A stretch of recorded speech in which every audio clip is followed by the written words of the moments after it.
Hello.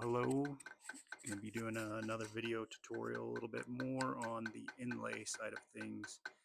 Uh, as you can see here, I'm just showing in this portion that I'm just very lightly tapping the gravers and following along with the the channel that the line that I've created. So just nice and slow, check, double check, recheck. I did end up going a little bit deep. I'm still very new to this side of things. This this fine work. In the next couple videos, you'll see.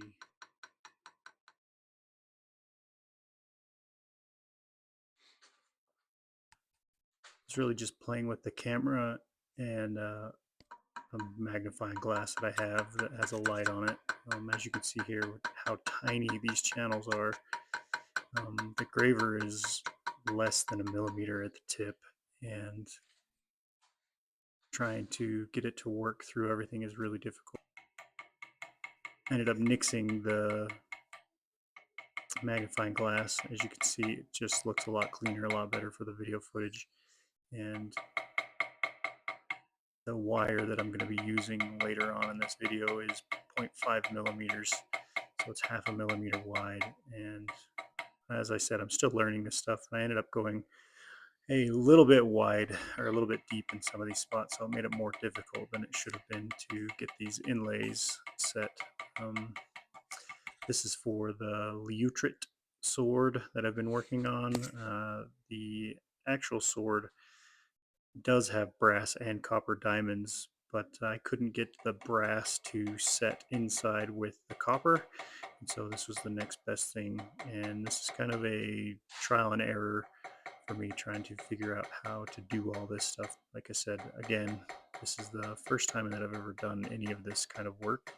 I've played around with it quite a bit on scrap pieces of metal, but to do it for a piece like this is not only nerve-wracking, but it's also really difficult, especially when you're looking at how tiny this stuff actually is. With all that being said, I'm just gonna kind of go quiet and let you guys enjoy the sounds of the hammer ticking away.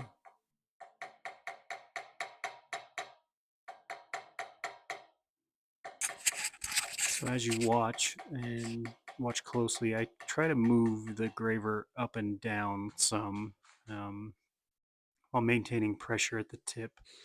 This helps keep the graver moving and not going too deep.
Just more of the same, taking my sweet time, moving slow, making sure I'm moving the graver up and down slowly.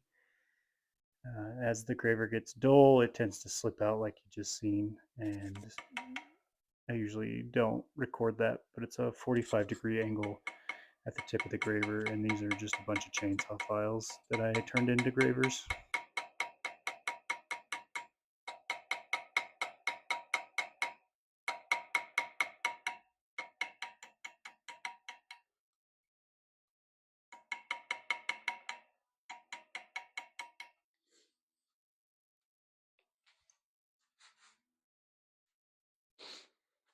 So I started working the wire a little bit ahead of time. I wanted to make sure that I had the proper technique down before I recorded it. I didn't really want to waste a lot of people's time. I know you guys are here for tutorials.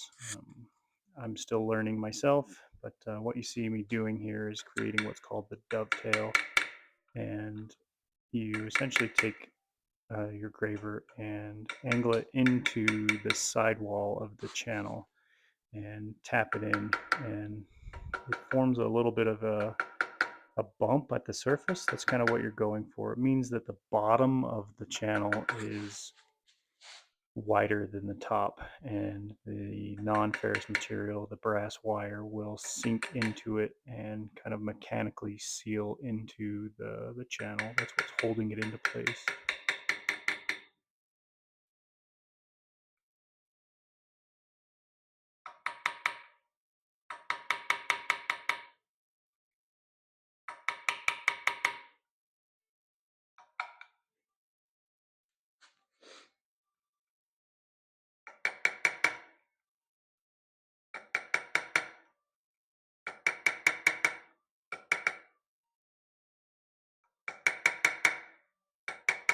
Hey, since you made it this far, it must mean that I'm doing a pretty decent job and it's keeping you interested. If you don't mind taking some time and going and hitting that like and subscribe button for me, it really helps the channel and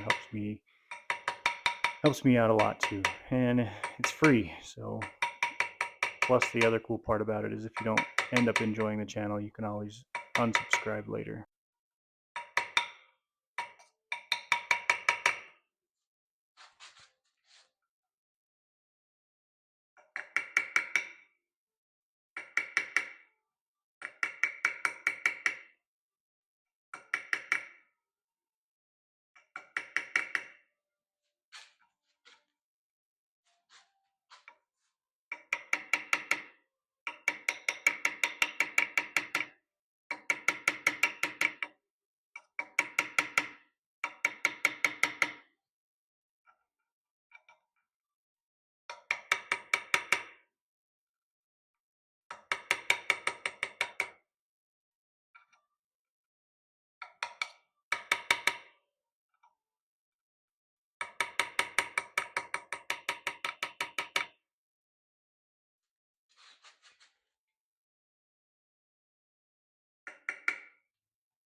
There's a better angle of this later on, but when my fingers aren't in the way, you can kind of see me using a repoussé tool.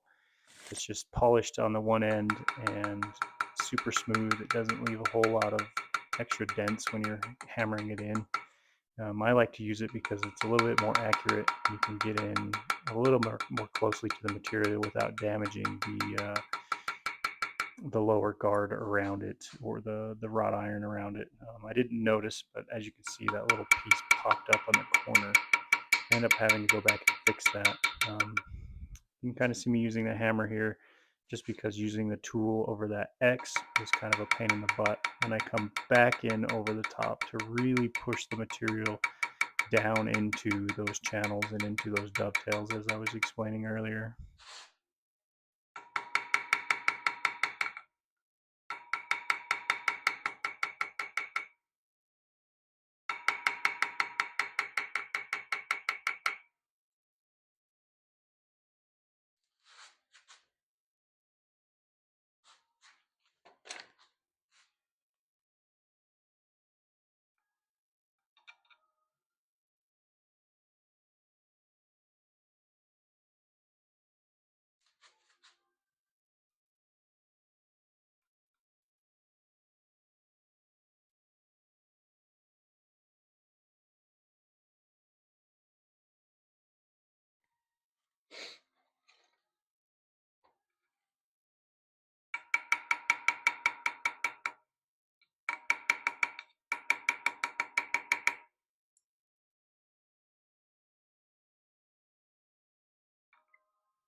A little better angle here. I'm still learning the camera angles of what works and what doesn't. So it's all playing around and trying to see what ends up working and what's not going to work. I do think I have my camera settings set up to a good high quality setting, and it doesn't take too long to upload videos.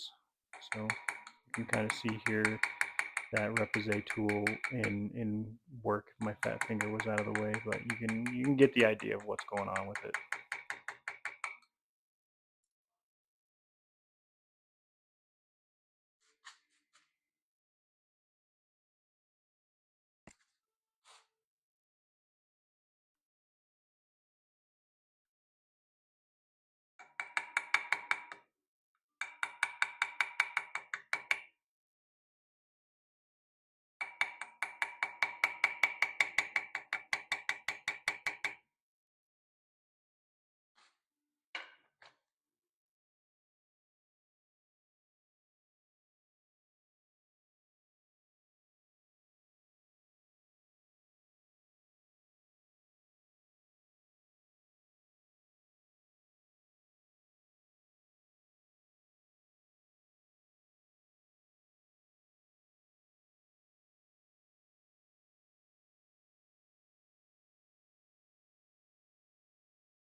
So the material doesn't end up sinking in the way that I want it to. You'll see here shortly.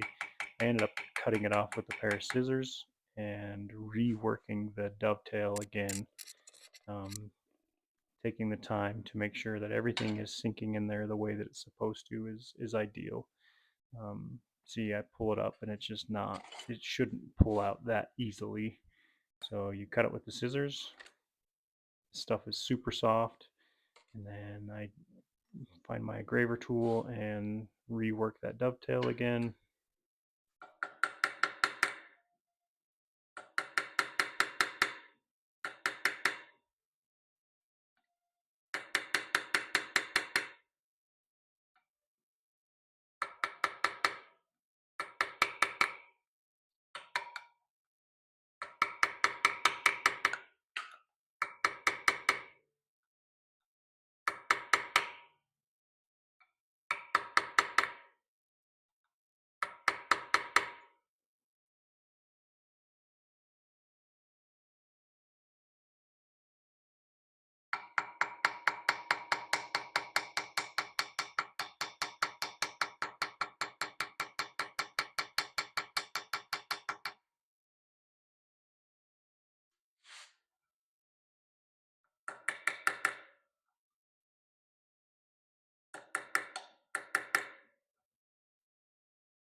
Line up the piece of wire one more time.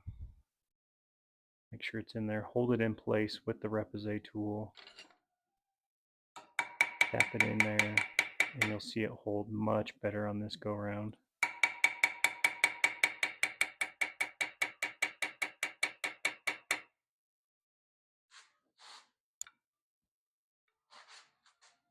So I'm actually trying to push the material back the other direction to close any gaps between where the wire, where I had to cut the wire, and where the inlay is already set. So doing that with the repoussé tool kind of helps push the wire and fill those voids, so there's not a whole lot of gaps throughout the piece.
This last diamond really gave me a run for my money, and I ended up getting really frustrated with it and stopped recording. I probably should have recorded just so you guys can see how I was messing up, but the dovetail wasn't holding the way I wanted it to. It was at an awkward angle. I should have taken the time to readjust everything and really make sure that dovetail is set. Um, the wire that I was using, though, I don't know if I mentioned this before, was too small, and I wish I would have done this beforehand. I ended up taking the wire and twisting it with my drill, making a good channel or a good thick piece, and finishing it that way. Here you can see the finished piece. Is it perfect? Absolutely not, but it's my first time doing something like this, so I think it's gorgeous, and I am extremely proud of it. This piece will be on display in Artemisia at Queen's Prize next month. You should come out and check it out. Thanks for watching.